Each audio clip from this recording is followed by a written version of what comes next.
My name is Heather Petrie. I'm a four-time Olympian, four-time medalist, winning 2 silvers, 1 bronze, and a gold, 3-time world champion, and 2-time Champions League European professional champion as well. I grew up in a small town named Dorinda. When I was very small, my parents were working quite a bit, so I was very lucky to be in a neighborhood where all the kids just played together. We were up at the sports courts all the time, but the one place that I did find myself to be most comfortable was at the local pool. So I think I spent like 85% of my time at our local pool. I grew up with 2 parents that worked very hard. My mom was a nurse, and my dad worked at many jobs, and they instilled in me that I needed to work hard at whatever it was that I was going to be doing. Growing up playing a ton of sports, my love was in the pool. I spent all of my summer at the local pool. I always dreamt that I would be an Olympic swimmer, but at the time, water polo for women was not an option. So I got to watch my brother and all my friends playing this awesome sport. So when I got to high school, I was introduced to water polo through my friends that played water polo on the men's team. And one of the days that I was there watching them, they said, "Hey, why don't you come play with us?" So I joined the JV boys water polo team my sophomore year in high school, and I played with them for a whole season. And because of the friendships I made on that JV boys team with those boys, they created this love for the sport that I realized was not just exclusive to me.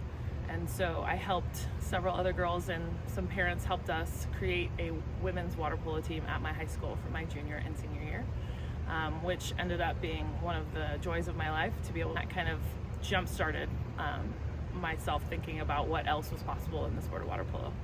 When I played on the JV boys team, as I started, I honestly thought it was going to be scary. I thought they were going to be mean to me. On day 1, when I walked in, not only the coach, but every single boy on that team and the varsity team were super supportive. They championed everything I did. They welcomed me in.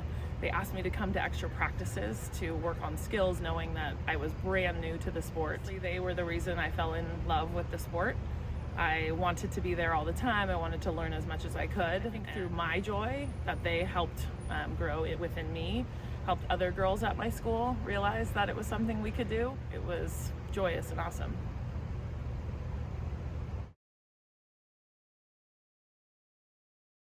That there were several collegiate water polo programs out there at the time.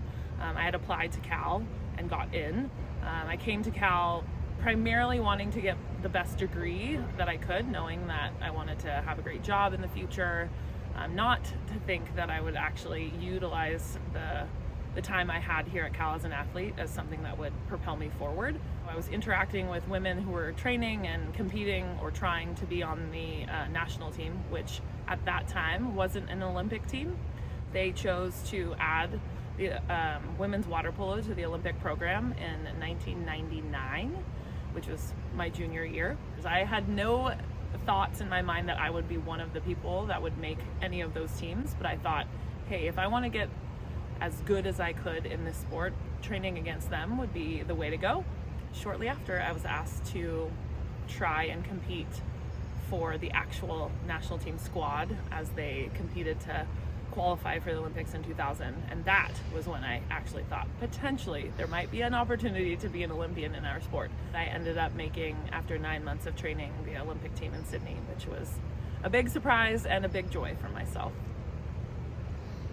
I think what made it being an Olympian or even potentially excelling in anything was really special was then getting to meet women in my sport that were doing exactly what I wanted to do, which are now my friends, which is so wonderful to think that women that I looked up to and really wanted to be like ended up being really great people in my life and friends for life.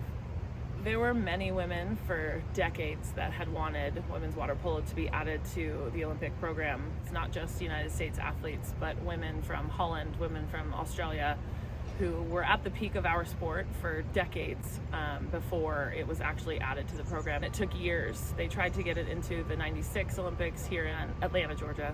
I was asked in January of 2000 to come down, just defer my studies here at Cal, take a break, and go down and just be a training body for the current national team. At that time, I was not on the national team. I was not on the roster. Months later, we went to the Olympic Games, that first one, which had a very different feel than any of the Olympics after that.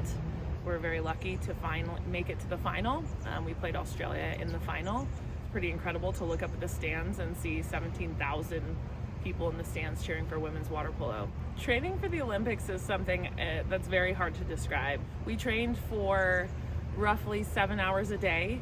It was a lot. It was a full-time job. You didn't have much chance to do anything else other than train, compete, sleep, eat, recover.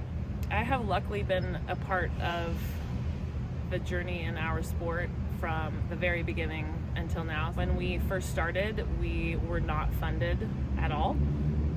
I used a few credit cards in those early days. I even used my loan payment for school in order to make ends meet in those first years, just because there was really no other support. And then as I was part of the team for many years, I was on the team for 13 years, I soon realized that in order for us to be successful, we were going to need a lot of support. And early on in those days, I realized most of those support tactics came from being successful. Luckily, our team put so much effort into that first year. We were successful in winning a medal, and that turned a lot of heads. I was, giving clinics and doing lessons, and had jobs on the sides when I was not training. It was hard. It was still hard. And as we slowly went forward, we won another Olympic medal. We won a world championship medal. And then a third Olympic medal before we really got enough funding on the inside. When you're not part of the Olympic team, you completely get cut off. There's no funding, no money coming in from anywhere. One of my biggest challenges as I moved through from the very beginning when I was playing with boys all the way on was you don't really know when there's no women's water polo or what that next step is going to be, how to trudge your path. It's a little scary when you don't have someone who's already done it that's like, you're gonna be fine, you're gonna be okay. I have been a part of 4 Olympic Games, starting with that first inaugural Olympics for women in 2000 in Sydney. Our team was the Cinderella story in the Sydney Games, coming in completely unknown in the world and being able to battle to the final. We ended up in the London Olympics. We went on to play the final. We had been fighting for over a decade to prove that we were at the highest point of the world stage, and we had finally done it, not just for ourselves, but for the legacy of our sport, for all the women that were going to be coming to play later. I would love to see women's water polo streaming for everyone to see at home, but it's not out there yet. So I think our biggest barrier first is a bit of awareness and equality in terms of resources and funding, recognizing that women are different than men and we have needs that are different both physically but in mentally as well. And how do we champion that without saying that we're weak or undeserving, or that we should be doing something else with our time rather than sports. So I think one of my biggest joys is sharing my experience. I went through decades of experiences that can resonate with young women. As a retired Olympian, as a person who is a coach, who is a mentor, is simply to provide support and allow someone to think that they can do something that they don't think they can do.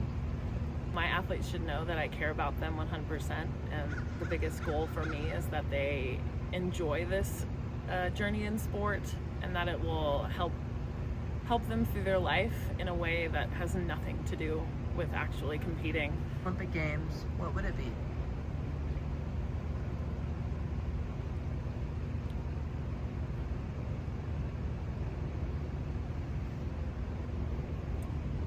We're coming back to tell that girl that was playing in the 2000 Olympics anything. I would tell her that she is exceptional and she is capable of way more than she thinks she is.